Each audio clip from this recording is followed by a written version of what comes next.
Hey, what's up, guys? We're back. We got this is from, we watch these guys a lot, TVP World. It's basically an update on what's going on in the conflict here in Ukraine. So I figured these are good to have once in a while because the combat footage is always fun. But also, I know a lot of you guys use my channel to kind of stay up to date on what's going on out here. So we'll watch this. It's not too long. Real quick, my name is Saxon. I go by Vegas here in Ukraine. I joined the International Legion for the Defense of Ukraine in January 2023. I'm still here in Ukraine. I'm no longer in the Legion. I'm now with Azov, specifically Azov's International Battalion. We are recruiting. You are not required to have military experience to apply and to join, but it's always a benefit because it can only help in most instances. So we just finished up a deployment not too long ago with the International Battalion, and it was very proud of the boys, and it's a large percentage of the unit came from you guys, the actual subscribers that came from this channel, and you guys just showed out, man. Did a very, very good job. I'm super proud.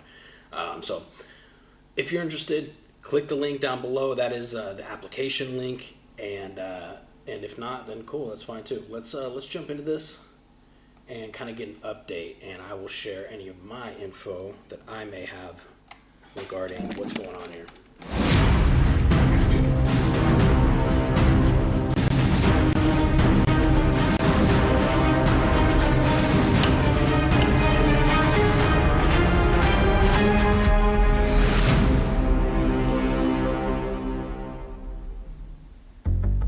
Ladies and gentlemen, this is TVP World. You're watching another edition of Military Mind, bringing you news from the front lines. I'm your host, Benjamin Lee. On the night of July 29th, Russia launched a large-scale attack on Ukraine, firing 2 Iskander ballistic missiles and 37 Shahed attack drones, according to Ukraine's Air Force. In Zaporizhia, a Russian strike hit a penal colony located near the village of Belikove, according to the regional governor. Now, the attack involved 4 guided aerial bombs. 17 inmates were killed and at least 42 others were injured. Meanwhile, in Russia's Rostov region, Ukrainian drones targeted the city of Selsk. Falling debris caused significant disruptions. Passenger trains were delayed, traffic was halted, and 1 car was hit, killing the driver. A private home and an electrical substation were also damaged. Authorities recorded a fire at the Selsk railway station after debris struck the electrical system, forcing train operations to stop. Russian Railways said that windows in 2 passenger cars were shattered, but all passengers were safely evacuated and no injuries were reported. A stationary freight train also caught fire. On the front line, Ukrainian serviceman Bunyatov has reported simultaneous Russian activity on the Seversk island and in the forest in the Liman sector. While Russian advances were stopped near Seversk, they managed to push forward in the woodland areas of Liman.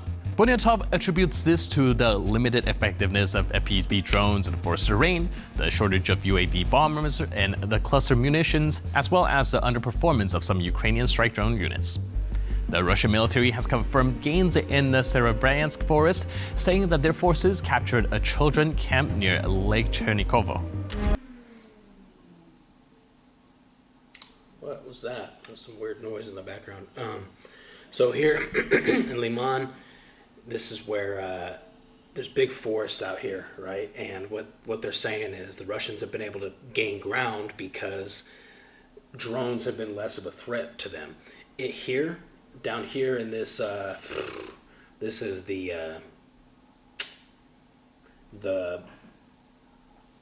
culmination of the last 3 years of war are all coming down to this region right here.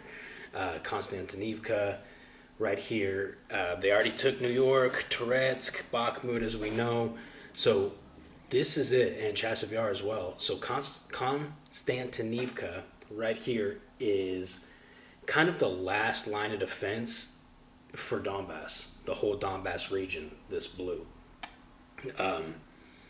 Here, there is no big forest like up here. So the drone strikes, our Ukrainian drone teams are extremely effective. The Russians can't push in big numbers. They can't use vehicles to do like mechanized assaults, even though they do. They just die. rather than it being effective like it would be if there were no drones. So.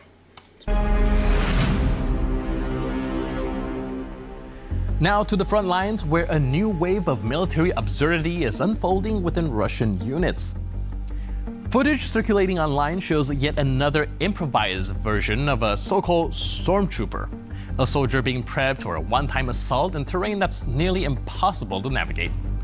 Through these makeshift drills, the Russian command continues to drain its own manpower, sending poorly trained, ill-equipped, and ideologically driven disposable soldiers into battle. Да, молодец.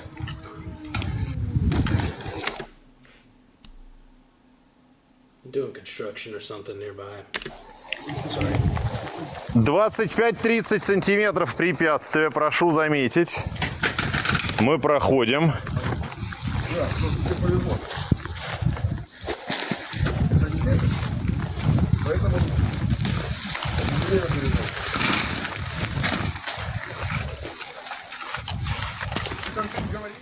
This next footage.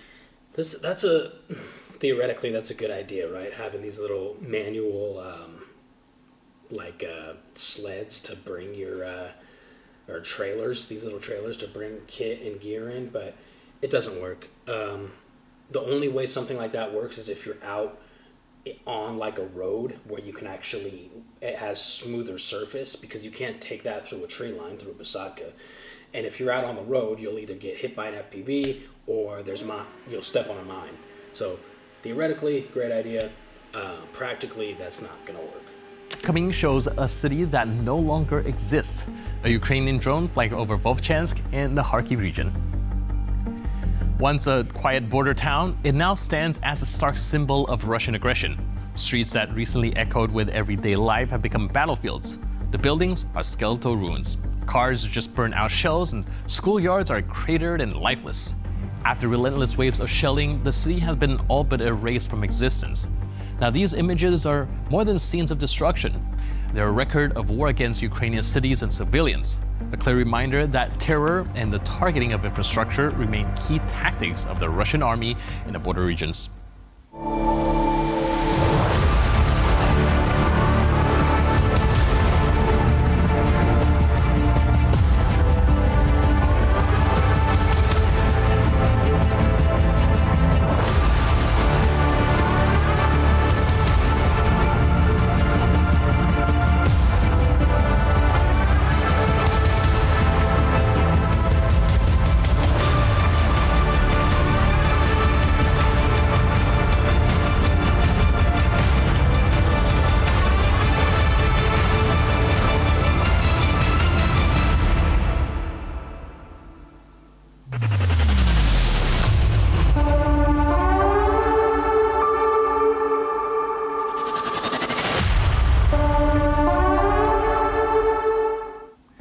On one of the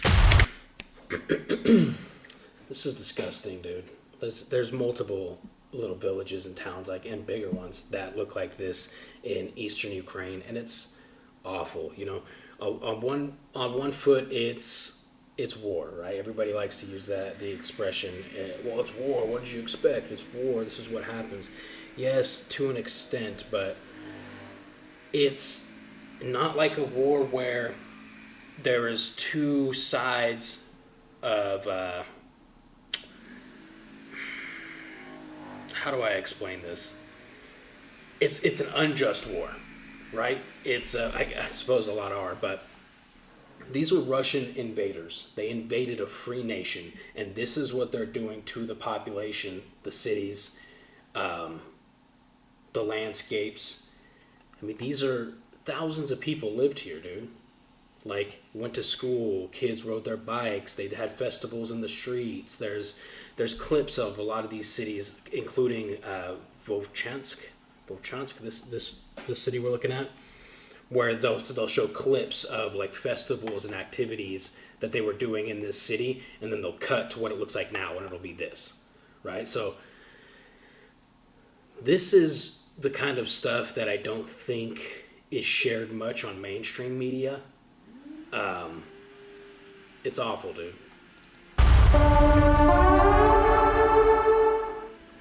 On one of the eastern front lines, where the land has known no peace for a long time, Ukrainian defenders from the 54th Separate Mechanized Brigade and the 81st Separate Airborne Brigade repelled a large-scale mechanized assault. Russian forces attempted a massive pressure tactic, deploying 6 tanks, 3 armored personnel carriers, 6 MTLB armored transport vehicles, a Brim repair and evacuation vehicle, 14 trucks, and an astonishing 41 motorcycles. The scale and speed of the attack resembled an attempt at a lightning breakthrough along a narrow section of the front. But the Ukrainian defense was ready, calm, precise, and unyielding. As a result, nearly all of the Russian equipment was destroyed or rendered unusable. Preliminary estimates report 47 Russian troops killed and another 69 wounded.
The Pokrovsk area. This is such a good example of how this conflict has changed the way wars will be fought forever. Forever. This idea of these large-scale assaults like this they're null at this point. They're not effective anymore. Any kind of assault like this is just swarmed with drones, and once the vehicles are disabled, the infantry is disabled, they're pinned down, they just smash them with artillery and mortars, dude, and more drones. This kind of warfare that we've known since, basically, this is the kind of warfare we've had since modern warfare, if you will, all the way from World War I forward. Where we had vehicles, where we could have like mechanized assaults and stuff like that. It's not a thing anymore until there's an answer to drones. Remains one of the most intense areas on Ukraine's front line. Here, Russian forces are not only pushing forward directly, but also using well-trained reconnaissance and sabotage groups. Now, their goal is to locate logistic hubs, track supply routes, and transmit coordinates, paving the way for suicide drones, artillery, or multiple launch rocket systems to strike. Recently, one such shadow Russian operator was spotted near a key facility. The mission to eliminate him was handed to the scouts from the 1st Operational Battalion of the National Guard Brigade. So let's take a look at a fragment of that operation.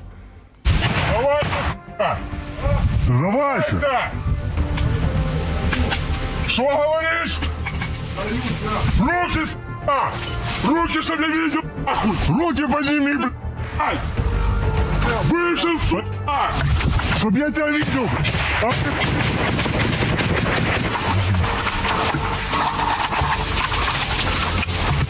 Гранат. Ты кинул?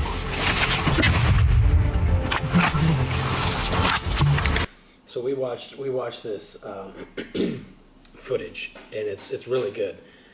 But kind of a synopsis, these two Ukrainian scouts found this Russian who has been giving information back to command and kind of just been hiding out in this little village on the front, disrupting the Ukrainian lines technically. And these guys find him. They've got him pinned right here. He says, "I surrender." He comes up, he throws a grenade and runs back in the bunker. These guys give him another chance that you're about to see, and he runs off. Выходи, сука! Жить будешь, блядь! Выходи, слово даю, что стрелять не будем! Я вышел! Руки! Маска, иди! На ты стреляешь, ты? Ну, сука! Руки подними, блядь! Сюда иди, кто ты пошел? На голос, сука! На голос! Ты видишь его?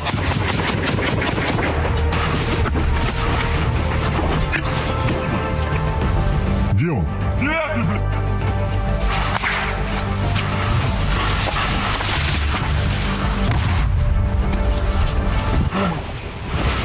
Где он? Давай.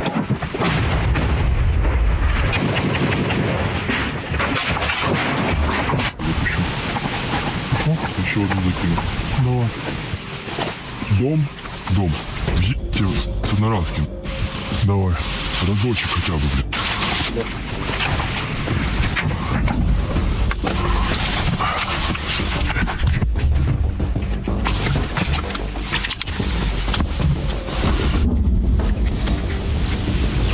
Пострел.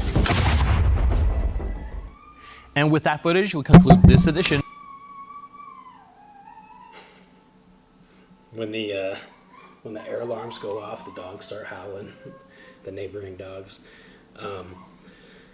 So they didn't show it right there, but they end up finding this dude, and they dump about 2 mags each into this Russian and completely annihilate him.